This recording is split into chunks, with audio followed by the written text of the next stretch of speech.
Hello friends, आप सभी का स्वागत है मेरे यूट्यूब चैनल पर। जैसा कि आप लोग स्क्रीन पर देख पा रहे होंगे, ये 2024 का जो बोर्ड एग्ज़ाम हुआ था, तो उसके मैंने पेपर सॉल्व करके एक वीडियो की सीरीज़ बना रखी है, एक प्लेलिस्ट बना रखी है। अगर इसमें से कोई क्वेश्चन के बारे में आपको डाउट होता है, तो इन वीडियो पे जाके आप विज़िट कर सकते हैं। और डिटेल में मैंने क्वेश्चन के बारे में डिस्कस किया हुआ है कि कैसे प्रोग्राम को बनाएँगे, कैसे उसकी लॉजिक रन कराएँगे, है ना? तो उसको आप देख के अपने लॉजिक को स्ट्रॉन्ग कर सकते हैं। और इसमें मैंने जो अभी 2025 का स्पेसिमेन पेपर आया हुआ है, क्वेश्चन पेपर, तो इसके मैंने 2 वीडियो बना रखे हैं। पहले वीडियो में मैंने एमसीक्यू क्वेश्चन को सॉल्व किया हुआ है और दूसरे वाले वीडियो में मैंने पूरे के पूरे आउटपुट वाले जो क्वेश्चंस होते हैं, उनको मैंने डिटेल में डिस्कस किया हुआ है। तो अगर आप लोगों ने ये दोनों वीडियो ना देखा हो, तो इसको विज़िट करके ज़रूर देखें, ठीक है? आज के इस वीडियो में जो सेक्शन बी का जो पार्ट 2 वाला पेपर होता है, उसके क्वेश्चन 3 के बारे में डिस्कस करने वाले हैं कि उसमें क्या लॉजिक लगेगी, है ना? तो आइए हम लोग देखते हैं कि क्वेश्चन नंबर 3 में क्या क्वेश्चन क्या कह रहा है। तो जैसे यहाँ पे जब आप देखेंगे क्वेश्चन को, तो इसमें क्या कह रहा है, define a class with the following specifications, है ना? क्लास नेम, यहाँ पे क्लास का नाम बैंक रहेगा और मेंबर वेरिएबल्स कौन कौन से रहेंगे। यहाँ पे जैसे ज़्यादातर जो क्वेश्चंस होते हैं, अगर मेंबर वेरिएबल्स की बात कर रहा है, तो ज़्यादातर वेरिएबल्स हमारे कहाँ पे डिक्लेयर होते हैं, ये global variable as a declare होते हैं, क्लास में ही डिक्लेयर किया जाता है इनको, ठीक है? तो जैसे एक डबल पी बनाएगा जिसमें वैल्यू किसकी स्टोर होनी है, प्रिंसिपल अमाउंट की। और एक एन वेरिएबल रहेगा जिसमें हम टाइम पीरियड इन ईयर्स, मतलब इसमें ईयर का एक वैल्यू स्टोर करेंगे। और यहाँ पे एक आर नाम का वेरिएबल होगा जिसमें रेट ऑफ इंटरेस्ट स्टोर करेंगे। और एक ए नाम का वेरिएबल होगा जिसमें हम क्या करेंगे, जो भी इसका कैलकुलेट कैलकुलेट करने के बाद जो भी यहाँ पे अमाउंट आएगा, वो हम इसमें स्टोर करेंगे, ठीक है? तो ये सारे के सारे वेरिएबल तो हमको डिक्लेयर करने हैं क्लास में। उसके बाद 2 मेथड बनेंगे। एक वॉइड एक्सेप्ट नाम का एक मेथड होगा जिसमें हम पी और एन की वैल्यू हम यूजर से एक्सेप्ट कराएंगे, ठीक है, स्कैनर क्लास के थ्रू। और दूसरा जो मेथड होगा वो हमारा कैलकुलेट नाम का बनेगा, ठीक है।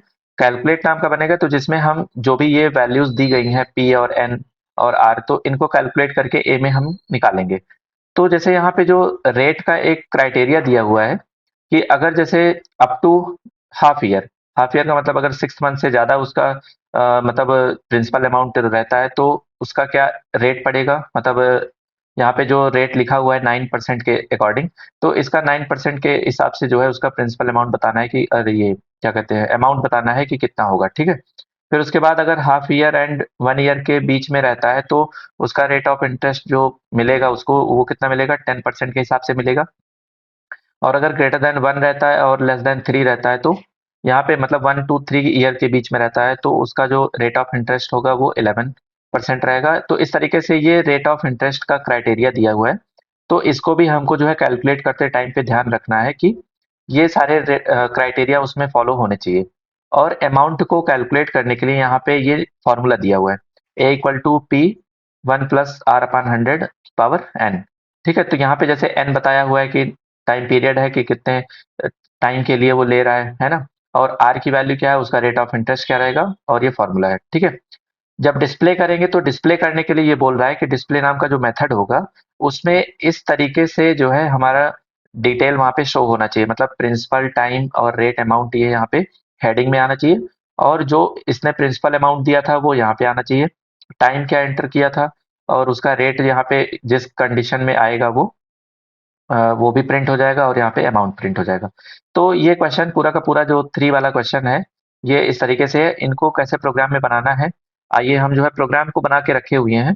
केवल हमको जो है डिस्कस करना है कि उसमें जो लॉजिक यूज़ हो रही है, वो कैसे अप्लाई हो रही है, और उसमें उसको ड्राई रन करने पे क्या आउटपुट मिल रहा है, ठीक है? तो आइए हम जो है प्रोग्राम पे सीधा चलते हैं।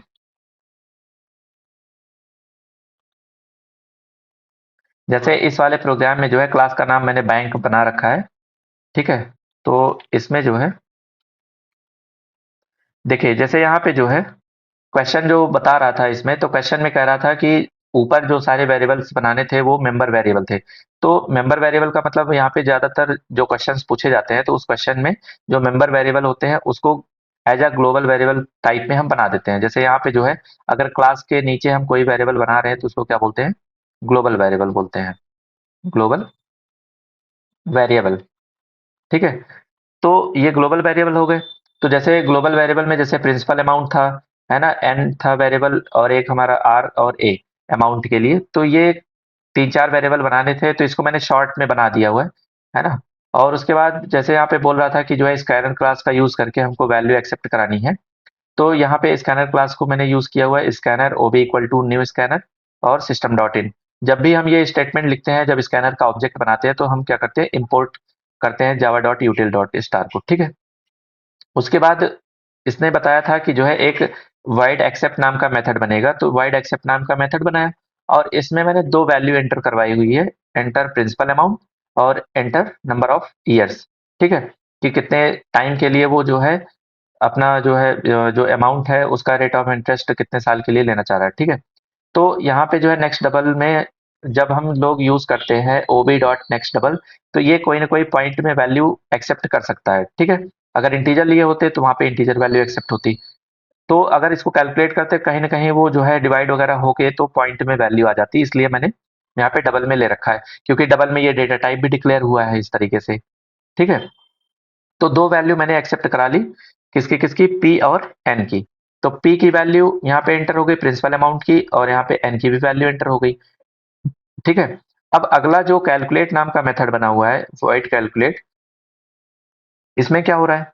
जो उसने क्राइटेरिया दिया हुआ था आर की वैल्यू जो दी थी, है ना? जो आर की वैल्यू दी हुई थी, तो उसी आर के हिसाब से यहाँ पे क्या करेंगे हम, इसके लॉजिक को यहाँ पे इफ एल्स में रखेंगे। जैसे पहले कंडीशन क्या थी उसकी, कि अगर उसकी हाफ ईयर लेस देन होता है, हाफ ईयर का मतलब हो गया 0.5 ईयर, तो उसमें जो उसका रेट ऑफ इंटरेस्ट पड़ेगा वो 9% पड़ेगा, ठीक है? तो यहाँ पे आर इक्वल टू मैंने 9 इसकी वैल्यू असाइन कर दी हुई कि उसका जो आर है, जो रेट ऑफ इंटरेस्ट होगा वो आर की वैल्यू क्या रहेगी, ठीक है? तो मैंने तीनों के तीनों कंडीशन पहले यहाँ पे कंडीशन के अकॉर्डिंग यहाँ पे रख दी हुई है। जैसे वहाँ पे अगर जो है कहा था कि हाफ ईयर एंड 1 ईयर के बीच में रहता है, तो जैसे अगर 2 कंडीशन पूछी जाती है half year and 1 year condition के बीच में रहता है, तो वहाँ पे हम लोग कौन-सा ऑपरेटर यूज़ करते हैं? एंड ऑपरेटर यूज़ करते हैं, ठीक है? तो अगर यहाँ पे जो है हाफ ईयर एंड 1 ईयर के बीच में अगर कोई भी रेट ऑफ इंटरेस्ट होता है, तो वहाँ पे उसका 10 वैल्यू स्टोर कर दिया। और अगर जो है आर की वैल्यू हमारी क्या होती है? यहाँ पे मिस्टेक हो गया है, ये आर नहीं रहेगा, ये एन रहेगा, है ना? ये नंबर ऑफ पीरियड कितने टाइम के लिए था, तो यहाँ पे जो है एन की वैल्यू अगर ग्रेटर देन 1 है और लेस देन 3 है, तो यहाँ पे आर की वैल्यू 11 कैलकुलेट करना है। और अगर ग्रेटर देन यहाँ पे क्या होगा, एन की वैल्यू अगर हमारी क्या होगी, ग्रेटर देन इक्वल टू 3 होगी, तो यहाँ पे क्या होगा, उसका आर का वैल्यू 12 होगा। तो देखिए यहाँ पे जैसे ब्रैकेट नहीं लगा है, तो जब भी हम लोग इफ के बाद ब्रैकेट नहीं लगाते हैं यहाँ पे, है ना? इस तरीके से अगर ब्रैकेट नहीं लगा रहे हैं, तो इसका मतलब है कि केवल ये इफ वाला एक स्टेटमेंट रीड करेगा यहाँ पे।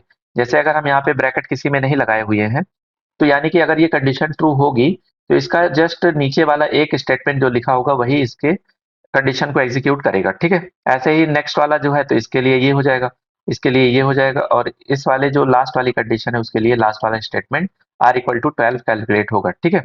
ये वाला जो लिखा हुआ है statement A equal to P into math dot pow, तो ये वाला जो स्टेटमेंट लिखा है ये किसी के अंडर में नहीं आ रहा है, मतलब किसी इफ एल्स के कंडीशन के अंडर में नहीं है, ये सबसे कंडीशन से बाहर है, ठीक है? मतलब इसमें से अगर कोई कंडीशन सही होती है, तो ये उस आर वाली वैल्यू को कैलकुलेट करके बताएगा कि क्या आएगा आंसर। जैसे यहाँ पे जो है, अगर हम एन की वैल्यू यहाँ पे जो पी की वैल्यू थी, प्रिंसिपल की वैल्यू, पी की वैल्यू मान लीजिए हमने 1000 यहाँ पे एंटर करवाई, ठीक है? और यहाँ पे जो एन की वैल्यू है, वो एन की वैल्यू हम एंटर करवा लेते हैं, मान लीजिए कितने टाइम के लिए, 5 ईयर्स के लिए, ठीक है? तो जैसे यहाँ पे जब कंडीशन चेक करना स्टार्ट करेगा, तो यहाँ पे एन की वैल्यू यूज हो रही है ना, तो क्या जो यहाँ पे इसका टाइम है, वो क्या 5 year less than equal to 0.5 है? ये तो है नहीं, कंडीशन फॉल्स हो गई। तो नेक्स्ट वाली कंडीशन को चेक करेगा कि क्या जो n की वैल्यू है 5, वो ग्रेटर देन 0.5 है? तो ये तो कंडीशन ट्रू है, लेकिन एंड के साथ एक कंडीशन और चेक कर रहा है, क्या कि क्या जो 5 है वो क्या लेस देन इक्वल टू 1 है? तो ये कंडीशन हो रही है फॉल्स। तो अगर एंड के केस में एक कंडीशन ट्रू और दूसरी कंडीशन फॉल्स होती है, तो ओवरऑल कंडीशन क्या होती है? फॉल्स होती है, ठीक है? फिर नेक्स्ट कंडीशन जब चेक करेंगे यहाँ पे, तो आर की वैल्यू फिर से चेक करेगा, 5 क्या ग्रेटर देन 1 है? तो ये कंडीशन ट्रू है, लेकिन अगली वाली कंडीशन यहाँ पे क्या हो रही है, 5 लेस देन इक्वल टू 3, यानी कि ये कंडीशन फॉल्स हो गई। तो इसके केस में भी ओवरऑल कंडीशन क्या होगी? फॉल्स होगी। अगली वाली जब कंडीशन चेक करेगा यहाँ पे, तो चेक करेगा कि 5 क्या ग्रेटर देन 3 है, तो इसमें तो एक ही कंडीशन है। तो ये कंडीशन जब ट्रू हो रही है तो उसका जो रेट ऑफ इंटरेस्ट पड़ेगा वो क्या पड़ेगा? 12%। तो यानी कि आर की वैल्यू यहाँ पे हमारी फाइनली क्या मिली हुई है? 12। तो इस तरीके से सारी की सारी कंडीशन को चेक करते हुए यहाँ पे कैलकुलेट करके इसने आर की वैल्यू क्या निकाली हुई है? 12। तो आइए इसमें वैल्यू हम पुट करते हैं, जो लास्ट वाली ये जो है स्टेटमेंट लिखी हुई है ना? तो ए की वैल्यू इक्वल टू यहाँ पे अगर हम कैलकुलेट करेंगे, तो ए की वैल्यू में कैलकुलेट क्या होगा? जैसे यहाँ पे मैंने लिखा पी की वैल्यू, तो पी की वैल्यू यहाँ पे कितनी थी? 1000 मैंने एक्सेप्ट कराई थी अभी मान लीजिए यूजर से, तो 1000 इसकी वैल्यू हो गई इनटू। अब यहाँ पे मैथ डॉट पाव यानी कि पावर निकालेगा, मैथ डॉट पाव, पावर कैलकुलेट करना है। 1 प्लस आर की वैल्यू कितनी थी? 12, 12 अपन 100 एंड पावर एन, एन की पावर मतलब कितनी थी? तो एन मैंने जो यहाँ पे लिया था वो 10 का लिया था, तो यानी कि इधर पावर कितनी हो जाएगी? 10। ठीक है, कितना टाइम के लिए लिया हुआ है? 10 ईयर के लिए। तो जब यहाँ पे इस वाले लॉजिक को पूरा सॉल्व करेंगे, तो ये इसका क्या करेगा? अब जैसे यहाँ पे मैंने ऊपर पावर में लिख दिया हुआ है, तो ये स्टेटमेंट कहाँ पे रहेगा? ये जब सॉल्व होगा तो सॉल्व होने के बाद यहाँ पे ये ब्रैकेट में रहेगा, फिर उसके बाद कॉमा एन लिखा रहेगा, तो एन का मतलब यहाँ पे 12, 12 नहीं 10। यहाँ पे आर एन की वैल्यू कितनी है? 10 है। तो इस तरीके से जब स्टेटमेंट लिखा है तो यानी कि इस वैल्यू का ये पावर क्या होगा? 10 होगा, है ना? तो यही तो यहाँ पे हो भी रहा था, जो फॉर्मूला लिखा था 1 प्लस आर अपान 100 की पावर, यहाँ पे पावर कितनी होगी? एन होगी, है ना? तो इस तरीके से फॉर्मूला ये कैलकुलेट होगा। तो जब यहाँ पे यही वैल्यू अगर हम पुट करके अभी अपने प्रोग्राम में रख के देखेंगे, तो यहाँ पे 12% के अकॉर्डिंग जो भी वैल्यू आएगी वो यहाँ पे फाइनली हमको देखने को मिलेगी। ठीक है, तो यहाँ पे जैसे दो फंक्शन हमारे पास बने थे, एक वाइड एक्सेप्ट जिसमें हम वैल्यू एक्सेप्ट करा रहे हैं, और यहाँ पे जो है वाइड कैलकुलेट जिसमें हमने कैलकुलेट किया हुआ है। तो एक और फंक्शन इसने बोला था यहाँ पे बनाने के लिए, किस नाम से? डिस्प्ले नाम से। तो डिस्प्ले में जैसे प्रिंसिपल वैल्यू पहले आनी चाहिए, फिर उसका रेट आना चाहिए कि कितना रेट उसका पड़ रहा है, और यहाँ पे टाइम और अमाउंट कितना कैलकुलेट होके आएगा। तो जैसे यहाँ पे जो है आर में, आर के थ्रू यहाँ पे जो है रेट ऑफ इंटरेस्ट पता चल गया कि उस कंडीशन के अकॉर्डिंग, के टाइम के अकॉर्डिंग कि क्या उसका रेट ऑफ इंटरेस्ट आएगा, और जो है यहाँ पे ए की वैल्यू कैलकुलेट हो गई, और पी की वैल्यू यहाँ पे यूजर से एक्सेप्ट हुई ही थी। तो यही सारी वैल्यू यहाँ पे कैलकुलेट करके प्रिंट करना है। जैसे पी की वैल्यू क्या होगी, तो वो प्रिंसिपल के नीचे आ जाएगा। रेट की वैल्यू क्या होगी, वो रेट वाले के नीचे आ जाएगा। और टाइम की वैल्यू टाइम के नीचे आ जाएगी, और यहाँ पे अमाउंट जो होगा वो ए उसके नीचे आ जाएगा। अब ये सारे के सारे जो फंक्शन बने हुए हैं, जब तक इनको हम कॉल नहीं करेंगे तब तक ये तो सारे रन होंगे नहीं। तो कॉल करने के लिए आप लोगों ने पढ़ा होगा कि सबसे पहले हम क्या करते हैं, क्लास का एक ऑब्जेक्ट बनाते हैं। तो जैसे क्लास का जो नाम था बैंक, ये क्लास का नाम है। इसका जब ऑब्जेक्ट बनाएंगे तो यहाँ पे जैसे बी नाम से मैंने ऑब्जेक्ट बना रखा है, तो ऑब्जेक्ट क्रिएट हो गया। अब इसी ऑब्जेक्ट के साथ यहाँ पे तीनों को हम क्या करेंगे, एक एक करके कॉल कर लेंगे। तो जैसे बी डॉट एक्सेप्ट कॉल करेंगे तो सीधा यहाँ पे क्या होगा कि एक्सेप्ट नाम का जो मेथड बना होगा सीधा उसके पास यहाँ पे ये कोड रन होके जाएगा। तो यहाँ पे जैसे सीधा का सीधा यहाँ से कहाँ जाएगा, एक्सेप्ट के पास। तो एक्सेप्ट के पास आया तो पी और आर की एन की वैल्यू यहाँ पे इसको मिल जाएगी। ठीक है, फिर जब यहाँ पे अगला वाला मेथड कॉल होगा कौन सा, यहाँ पे बी डॉट कैलकुलेट, तो कैलकुलेट वाले में जो पी और एन की वैल्यू यहाँ पे मिली थी तो उसके अकॉर्डिंग यहाँ पे ये फॉर्मूला कैलकुलेट हो जाएगा। उसके बाद फिर क्या होगा, बी डॉट डिस्प्ले, तो डिस्प्ले वाले में यहाँ पे जाके वैल्यू जो भी कैलकुलेट होगी वो डिस्प्ले हो जाएगी। ठीक है, तो जो जो वैल्यू मैंने यहाँ पे ले रखी थी अभी, उसको हम लोग यहाँ पे क्या करते हैं, कैलकुलेट करके देखते हैं कि कितना इसका जो है अमाउंट होगा कैलकुलेट होके। ठीक है, तो इसको राइट क्लिक करेंगे, वाइड मेन पे क्लिक करेंगे और यहाँ पे ओके करेंगे। तो यहाँ पे जैसे पूछ रहा है कि enter the principal amount, principal amount मैंने 1000 यहाँ पे एंटर किया, और पॉइंट जीरो भी लगाना है। अगर नहीं भी लगाते हैं तो डिफॉल्ट में वो पॉइंट जीरो ले लेगा, लेकिन आप लगाइएगा क्योंकि डबल में वैल्यू जब हम दे रहे हैं तो यहाँ पे पॉइंट में वैल्यू उसको देना है। ठीक है, प्रिंसिपल अमाउंट हो गया। नंबर ऑफ ईयर्स पूछ रहा है, तो जैसे 12 ईयर के लिए 10 ईयर के लिए मैंने लिया था, तो 10.0 यहाँ पे इसकी वैल्यू लिख देंगे। ठीक है, एंटर किए, तो यहाँ पे जब आप देखेंगे तो अमाउंट में 1000 आ रहा है और रेट यहाँ पे 10 आ रहा है, लेकिन इसका जो टाइम है जैसे यहाँ पे जीरो आ रहा है ये, है ना? तो ये क्वेश्चन थोड़ा सा गलत था, इसमें इसको सही कर लेते हैं हम लोग। जैसे यहाँ पे जो है देखेंगे तो मैंने अभी क्वेश्चन जो अभी बता रहे थे तो इसमें ये गड़बड़ हो गया था। जैसे आर की वैल्यू नहीं, यहाँ पे एन की वैल्यू चेक करना है हमको। यहाँ पे एन लिख दिया और यहाँ पे भी जो रेट ऑफ इंटरेस्ट था वो भी एन ही रहेगा। ठीक है, अब इसको कंपाइल किए, कोई एरर नहीं है इसमें। रन करके हम जब चलाएंगे तो यहाँ पे अमाउंट मैंने 1000 रुपीज़ डाल दिया और ईयर मैंने 10 डाल दिया यहाँ पे। अब यहाँ पे देखेंगे तो जो ये प्रिंसिपल का अमाउंट आ रहा है वो प्रिंसिपल के नीचे 1000 आ रहा है। ठीक है, यहाँ पे जो स्लैश टी हम लोग यूज कर रहे थे तो टैब स्पेस कर करके वो वैल्यू देता है, लेकिन यहाँ पे थोड़ा सा डिफरेंट टाइप से आएगा। तो ये जो है हमारी किसकी वैल्यू हो गई, प्रिंसिपल की। ये जो वैल्यू आ रही है ये किसकी आ रही है, रेट ऑफ इंटरेस्ट। जो अभी मतलब यहाँ पे इसका जो रेट ऑफ इंटरेस्ट पड़ेगा तो वो कितना पड़ेगा, 12%। ठीक है, और जो टाइम मैंने एंटर किया था वो यहाँ पे दिया हुआ है टाइम। तो टाइम यहाँ पे कितना है, 10।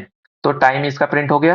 अब इसके अकॉर्डिंग अगर ये जो है 10 ईयर के लिए अगर 1000 रुपीज हमारा ये मतलब प्रिंसिपल अमाउंट रहता है तो इसका जो अमाउंट हो जाएगा 3 साल में वो कितना हो जाएगा, 3105 रुपीज हो जाएगा ये अमाउंट।